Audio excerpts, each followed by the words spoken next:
नुमितुमा हौख्रे कबोगलेदी इकाइबना मसादु वाखन खंजन मंदना लैना हाइबदु ओइरक्तौरे स्कूलदा कबोगले लाक्तबदा रोशनदी मसादु तफम खंगद्रे रोहित कसु कौनद्रे सुटी मतमदा डोली होई थोलक्पा ngairi रोशनना डोली अंत ngaikoने डोलीना के हैगे रोशनना असी कबोगले लाक्त्रिसे कैगिनो डोलीना मसा ngamdi haye keidorage रोशनना कैसु तौदे सुम हंगने डोलीना ओ अदुदी अय मु चलगेको रोशनना होय होय डोली चटखिबगा रोशन मसादु हेना वाबा मा फाउरई मयुमदा थवाई नुंगाइतन हलकपदु उबदा ममा प्रप्रप संगई थंबालना कैदोरे बुंगो नमाय नमित का इमो मक्सिलिदिया रोशनना कैसु तौदे इमा वाबगिने थंबालना इमादा ओइदबा ngang nang kariguma khara leire khangi imada singna hayo रोशनना अस इमा यम वारे हैबा ngakto pothage थंबालना होय होय पोथारो हायरमलगा मचागी मनाक्तगी थोखरे सोमदना कबोगलै फामुंगदगी हेंदोक्तरे पाकपीना बेमा नंगबु कैदोरगे नसा ngamdi हायरगा तुमसनतना अदुम लेरदी याररोय मपानदा ngaksu थो कबोगलैना इमा आई कैसु तौद्री पाकपीना इमा संगम सेंबिरगे कबोगलैना इमा थकनिंगदे सेमुनो न्याक्तंग तुमिना पोथागे पाकपीना फरे फरे न्याक पोथाजरो ममा हेक थोखिबगा कबोगलै मरोल थोक्ट्रबा मिलु पिरांग मनिंग तमलई करिगिनो मिओइबा मो ओइरगा अदु पुक्चेल पिकनरिबा नखोइगी थमोइदा लेरिबा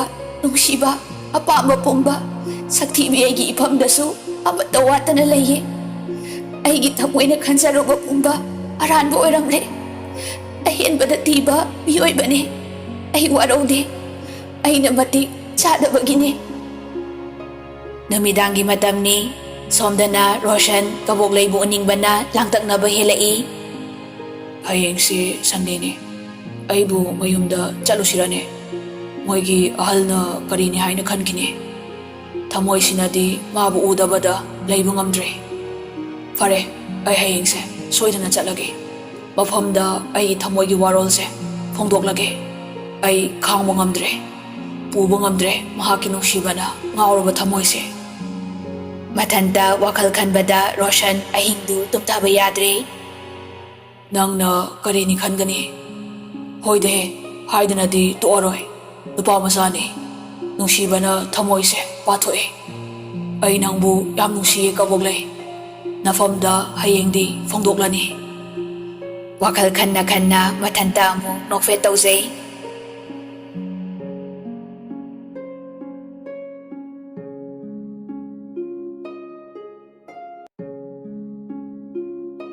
अहिंग अदु हौग्रे रोशन ngasiदी nganta haugatli mondaga nungaina machinda isaiga ngangli nangbu kayada nungsijaba aina kauba ngamjade miku mata Yaifabina tamo isaiga yam ngangiko yam nungaiba malida Roshanna kunungai amane horen nungdangna kamai tawdino khangde Yaifabina aduna kai haiba nungaibase pung masinga leibro haise Roshanna hoine matang matangini nangdi khangkiroi angang oiriko imungdagi Sanjeev su thoklai Sanjeevna nana nangdi bakang parabo chanda angang oiri haisibo Roshanna akoi tamogi amu horani Sanjeev noklaga ha chan chalo imung chango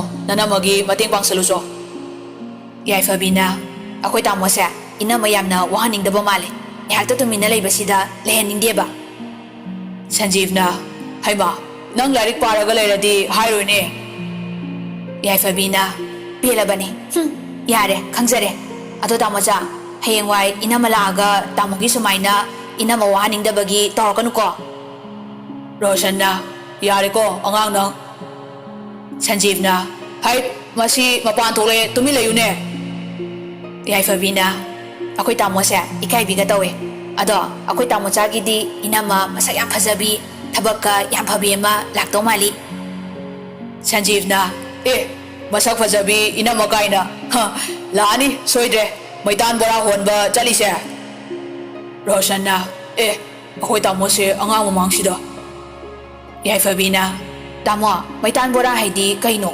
ꯇꯥꯃꯣꯁꯦ ꯃꯩꯇꯥꯟ ꯌꯣꯟꯕ ꯆꯠꯂꯤꯔꯣ ꯁꯟꯖꯤꯕꯇꯨ ꯃꯕꯨꯛ ꯄꯥꯏꯈꯩ ꯅꯣꯛꯊꯣꯔꯛꯏ ꯌꯣꯟꯕ ꯅꯠꯇꯦ ꯃꯩꯇꯥꯟ ꯕꯣꯔꯥ ꯑꯃ ꯂꯩꯕ ꯆꯠꯂꯤꯅꯦ ꯌꯨꯝꯗ ꯄꯨꯔꯛꯅꯕ ꯔꯣꯁꯟꯅ ꯇꯥꯃꯣ ꯌꯥꯔꯦꯕ ꯌꯥꯏꯐꯕꯤꯅ ꯀꯩꯅꯣ ꯍꯥꯏꯁꯤꯕꯣ ꯃꯩꯇꯥꯟ ꯕꯣꯔꯥꯗꯨꯗꯤ ꯑꯩꯈꯣꯏ ꯌꯨꯝꯗ ꯀꯩꯗꯧꯗꯣꯏꯕ ꯔꯣꯁꯟꯅ ꯈꯪꯂꯥꯎ ꯂꯥꯎꯊꯠꯂꯛꯏ ꯆꯠꯂꯣꯍꯦ ꯀꯩ ꯑꯉꯥꯡꯅꯣ ꯁꯤꯕꯣ ꯁꯨꯝ ꯀꯣꯠꯊꯠꯂꯦ ꯇꯥꯃꯣꯅ ꯃꯔꯣꯜ ꯑꯃ ꯑꯩꯗ ꯆꯪꯖꯈ꯭ꯔꯒꯦ ꯑꯗꯨ ꯍꯥꯏꯔꯒ ꯔꯣꯁꯟ ꯏꯃꯨꯡꯗ ꯄ꯭ꯔꯞ ꯆꯪꯈ꯭ꯔꯦ ꯁꯟꯖꯤꯕꯇꯤ ꯅꯣꯛꯑꯒ ꯂꯩꯍꯧꯔꯦ ꯌꯥꯏꯐꯕꯤꯗꯤ ꯏꯉꯥꯎ ꯉꯥꯎꯔꯤ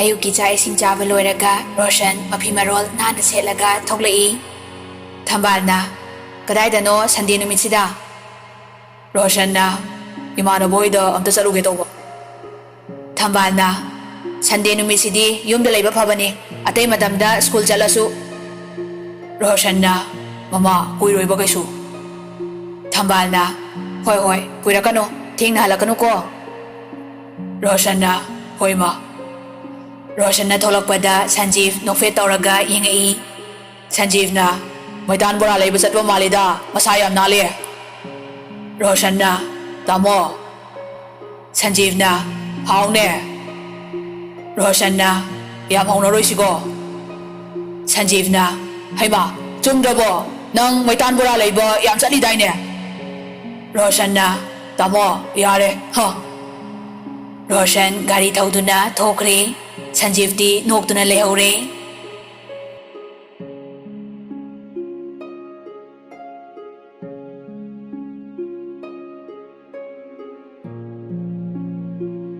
ꯁꯣꯝꯗꯅ ꯄꯥꯛꯄꯤꯅ ꯕꯦꯃꯥ ꯆꯥꯛꯁꯦ ꯁꯨꯝ ꯆꯥꯗ꯭ꯔꯗꯤ ꯅꯁꯥꯗꯣ ꯍꯦꯟꯅ ꯁꯣꯛꯆꯤꯜꯂꯅꯤ ꯈꯤꯇ ꯆꯥꯁꯤꯟꯅꯕ ꯇꯧꯁꯤ ꯀꯕꯣꯛꯂꯩꯅ ꯏꯃꯥ ꯆꯤꯟꯁꯦ ꯆꯥꯅꯤꯡ ꯊꯛꯅꯤꯡꯕ ꯀꯌా ꯐꯥꯎꯗꯤ ꯄꯥꯛꯄꯤꯅ ꯕꯦꯃꯥ ꯆꯥꯅꯤꯡꯗ꯭ꯔꯦꯅ ꯁꯨꯝ ꯆꯥꯗ꯭ꯔꯗꯤ ꯍꯦꯟꯅ ꯁꯣꯛꯆꯜꯂꯅꯤꯌꯦ ꯀꯕꯣꯛꯂꯩꯅ ꯏꯃꯥ ꯀꯩꯁꯨ ꯇꯧꯔꯣꯏ ꯏꯃꯥ ꯍꯣꯏ ꯍꯥꯟꯅ ꯆꯥꯊꯣꯛꯄꯤꯔꯨꯔꯣ ꯑꯩ ꯉꯥꯏꯍꯥꯛ ꯂꯩꯔꯒ ꯆꯥꯔꯒꯦ ꯄꯥꯛꯄꯤꯅ ꯅꯪꯅ ꯉꯥꯏꯍꯥꯛ ꯂꯩꯔꯒ ꯆꯥꯒꯦ ꯍꯥꯏꯔꯒ ꯆꯥꯔꯛꯇ꯭ꯔꯤꯁꯦ ꯅꯨꯃꯤꯠ 6ꯅꯤ ꯁꯨꯔꯛꯑꯕꯅꯤ ꯀꯕꯣꯛꯂꯩꯅ ꯏꯃꯥ ꯆꯥꯅꯤꯡꯗꯕꯩꯅꯦ ꯑꯩꯁꯨ ꯅꯍꯥꯟꯈꯩ ꯑꯗꯨꯝ ꯆꯥꯔꯤꯗꯨꯗꯤ ꯄꯥꯛꯄꯤꯅ ꯍꯟꯗꯛ ꯃꯔꯛ ꯅꯪꯅ ꯑꯗꯨꯃꯥꯏꯅ ꯂꯩꯕꯁꯦ ꯏꯃꯥꯁꯨ ꯅꯪ ꯄꯥꯕꯨꯡꯁꯨ ꯋꯥꯈꯜꯁꯦ ꯋꯥꯏ ꯃꯔꯝꯁꯨ ꯍꯥꯏꯌꯨ ꯌꯥꯗꯦ ꯀꯕꯣꯛꯂꯩꯅ ꯏꯃꯥ ꯀꯩꯁꯨ ꯇꯧꯗꯦ ꯍꯥꯏꯕꯅꯤ ꯌꯥꯔꯦ ꯆꯥꯛ ꯆꯥꯊꯣꯛꯎꯔꯣ ꯑꯩꯒꯤ ꯊꯝꯕꯤꯔꯝꯃꯣ ꯑꯩ ꯉꯥꯏꯍꯥꯛ ꯂꯩꯔꯒ ꯆꯥꯔꯒꯦ ꯄꯥꯛꯄꯤ ꯋꯥ ꯃꯈꯥ ꯇꯥꯔꯝꯗꯅ ꯊꯣꯛꯈ꯭ꯔꯦ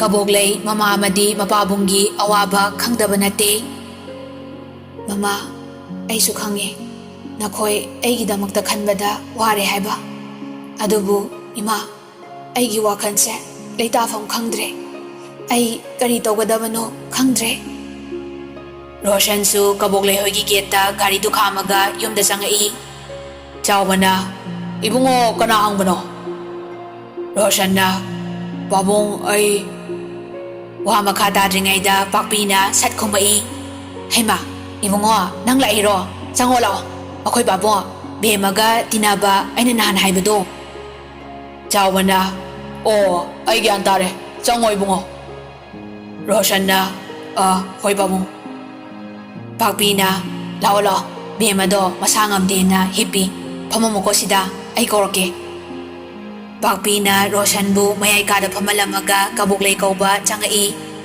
ꯄꯥꯛꯄꯤꯅ ꯕꯦꯝꯃ ꯀꯕꯣꯛꯂꯩꯅ ꯀꯩ ꯍꯥꯏꯒꯦ ꯏꯃꯥ ꯄꯥꯛꯄꯤꯅ ꯅꯪꯕꯨ ꯍꯦꯛ ꯍꯦꯛ ꯊꯤꯜꯂꯛꯄ ꯅꯪꯒꯤ ꯅꯃꯥꯟꯅꯕꯅꯤ ꯍꯥꯏꯕꯗꯣ ꯂꯥꯛꯍꯧꯋꯦ ꯑꯝꯇ ꯊꯣꯛꯂꯛꯎ ꯂꯥꯛꯑꯣ ꯀꯕꯣꯛꯂꯩꯗꯤ ꯌꯥꯝ ꯉꯛꯅ ꯃꯃꯥꯗ ꯌꯦꯡꯉꯤ ꯀꯩꯒꯤ ꯃꯥꯗꯤ ꯁꯤꯗ ꯂꯥꯛꯏꯕ ꯄꯥꯛꯄꯤꯅ ꯈꯪꯗꯦ ꯂꯥꯛꯑꯣ ꯊꯣꯛꯂꯛꯑꯣꯀꯣ ꯃꯤ ꯉꯥꯏꯍꯧꯔꯕꯅꯤ ꯄꯥꯛꯄꯤ ꯃꯆꯥꯕꯨ ꯀꯧꯔꯝꯂꯒ ꯃꯄꯥꯟꯗ ꯊꯣꯛꯂꯛꯇꯨꯅ ꯑꯃꯨꯛ ꯔꯣꯁꯟꯒꯤ ꯃꯅꯥꯛꯇ ꯐꯝꯃꯤ ꯄꯥꯛꯄꯤꯅ ꯏꯕꯨꯡꯉꯣ ꯅꯪꯕꯨ ꯀꯩ ꯂꯝꯗꯒꯤꯅꯣ ima nahansu hangaudre. Roshan na, ima, ay Kaisampatagine. Pakpi na, oo, ima pabong di suna laybro. Roshan na, hoi ma, layriye. Pakpi na, ihampay. Kabok laysu jangsilagduna pami. Pakpi na, imungo, Bemanoy bani pamaga wari saramo, ima chalon birake ko. Roshan na, ima wana bane, ron biru rano. Pakpi na, yade, aikoy bema se, humni sure, kaimta chadriba, imungo laing ngaida, karpisaramo. Roshan na, hoi ma. Pakpi su jangre, Roshan ga kaboglay ga tumina pami. Kaboglay na, kay lerage, yung nalay siba. Roshan na, kaisu layte, nang school laktabaduda kaidoroge na dolida hange, aduda nang nasangamde haibaduda hangbalakbane. Kaboglay na, kaisu miyam kan na ngamdaman natida. Roshan na, ado kaigi saksadrino. Kaboglay na, sum chaning mapawdaba. Roshan na, chaning dre na chadradi kamay dong ni, nasasok ni, karate mga sasalo. Kaboglay na, hoi. Pakpi chaga chana baga puraga thoklai. Sese, si saminaro. Ibungo, ima mapanda thabak loisalokige. Wari watay saramuko. Roshan na, hoi ma. Pakpi thokibaga Roshan na kaboglay da chakap tu pi. Se, chaksu chade hai. Chase, tao. Asapo se, karaga chase. Kaboglay na, ay chinse, chaning ba kaya pawda tawbani, nang tao. Roshan chadu makon na pairaga, biskit tuga pairaga, kaboglay managda kasiktang changsili. Nang ay bu lana kan ngano, nang nasumay na nasangam na nalay base, ay yam nungaite, se, si sasalo. Roshan na kaboglay da, sinayeng dun na inbibado kaluraga, kaboglay hin na pukning nung sirag dun na bitagi pirang sintarai. Roshan na, kay kapino, nang nabayade, hayang dagi school lakpangam na ba tau ko, nang laktradi ay su school saningde, ay hayang lawalaki. Kaboglay, Roshan gi mataw duda ang akpapawi, wadi ngang da tumina dumaglay. Roshan na, ay nafamda kariguma masu haige, ay bo wajabati ba mini hainati kanbigano.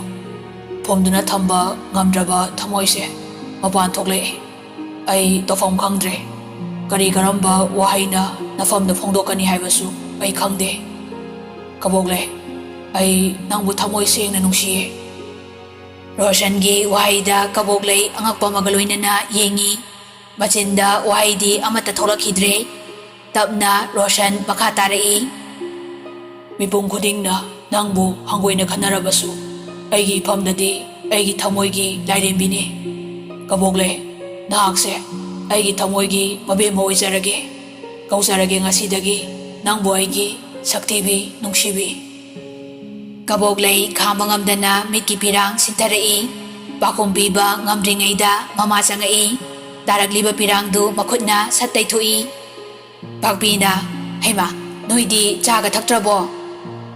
Roshan na, ima, tae, yam hawe, kaboglay su ay napitawbane. Pakpi na, pareda, kara toy na laune. Roshan na, hoy ma. Kaboglay na, hayin school laktoy na tro. Roshan na, lakani, nang lawalaki, nga naloy sila mo. Kaboglay na, hoy. Roshan na, fare dudi, ay mo chat na matawage. Ima, ay chatlokige. Pakpi na, chalage hayro, hoy, yauro. Roshan talaging laga naswan pik na. Horen muna kalo, ay iwafam do, tamoy asing ba wane. Pakumpame, ay, warsuwana ngarage, chalokige. Kaboglay karisukomde, tuminalip to na lehawi. Roshan jatkibaga kaboglay mahikada sangakto na wakan kanba haurai. Ngasi sibu manglatay bangla. Aingwanda phawriba sibu karino. Masibu oithokpa yaribra. Hayengdi pakhombiyu hairaklani. Ay kari khongmani. Ay sibu mahakki saktibi nungsibi.